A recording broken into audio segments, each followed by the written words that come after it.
What's up, my Yu-Gi Bros? I'm your host, the RJB0. Welcome to Yu-Gi-Oh! And Business Casual. So recently I've been doing a lot of discussions about cards that are older that have gotten better post-Primal Origin, but I also have a couple of cards I want to talk about from Primal Origin that I think have been relatively undercovered for the level of power that they may bring to the game. The card I want to talk about with you guys today is "And the Band Played On," which is a continuous trap card which says neither player can special summon monsters with the same level as they control. Neither player can special summon monsters with the same rank as those they control. What this means is if you have a level 4 monster, you can't special summon another level 4 monster. If you have a rank 4 monster, you can't special summon another rank 4 monster. Unfortunately, it does not mean that if you have a level 4 monster, you can't special summon a rank 4 monster, but that really doesn't matter that much because the majority of the time that an opponent's going to go for a ranked monster that's the same rank as the level of a monster they have on the field, they have to first special summon a monster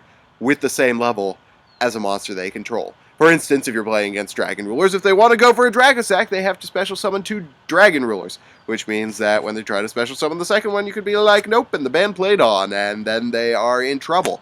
This is true for a lot of decks. It isn't necessarily as true against a lot of the decks that we're going to be seeing in this format. For instance, Evil Swarms do not have any issue with this card.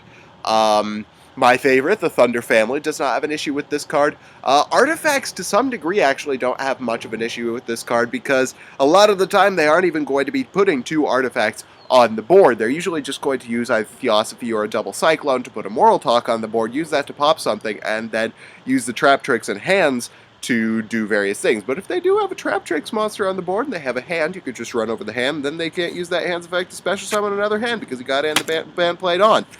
So that is a thing that you can do, but for the most part against artifacts, it isn't going to do you a whole lot of good. It is fairly good against Madolches. However, one of the problems with this card is I think it comes into the game with really bad context. We are currently in the format with the most back row hate ever experienced in the game. If you're not playing artifacts with their multitude of MSTs and MST accessories, you're playing something like Madolches or Infernity, which run things like Trap Stun and Wiretap in large numbers. So this card is not going to have much of an impact on this particular format, but in the future, I think it can be huge because decks that are more synchro spammy, which don't tend to special summon a lot of monsters with the same level as monsters they already control, things like, I don't know, Junk Doppel or Plant Synchro, a lot of things like that. I know that those aren't actually like high tier decks, but there are examples of decks that aren't hurt by this card because they rarely ever summon monsters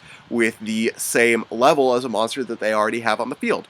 Dragon Rulers, to some degree, can actually use this card because they can use their tuners along with their dragons in order to put level 8 synchros on the board and, of course, still summon some dragons. They can also just use it on their opponent's turn and then wait for it to get MST'd. But a lot of decks that are going to be around in the future can capitalize off of the existence of this card. And it's got a few things that make it better for some decks than something like Vanity's Emptiness. One, it doesn't restrict your own summons as long as you're a deck that doesn't rely too much on special summoning monsters with the same level as monsters you already control. The other thing is that it isn't just going to go away if you lose another card, which means your opponent has to directly MST it or directly negate its activation in order to get rid of it. They can't just destroy another card. You don't lose it when you lance a monster or something like that. It sticks around on the board, which is really nice. The problem with it against Vanities is just the fact that it doesn't stop everything. But against a lot of decks, it doesn't really have to. If you're playing against Madolches and they don't have the Trap Stun or something like that, you can put this on the board and they can't really do a whole lot. They can Hoot Cake a Messenger Lotto, and then they're pretty much just done. Against something like Mermails aren't really affected by it that much. They've A, got a lot of back row hate, and B, they can just play around with a combination of level 4s and level 7s.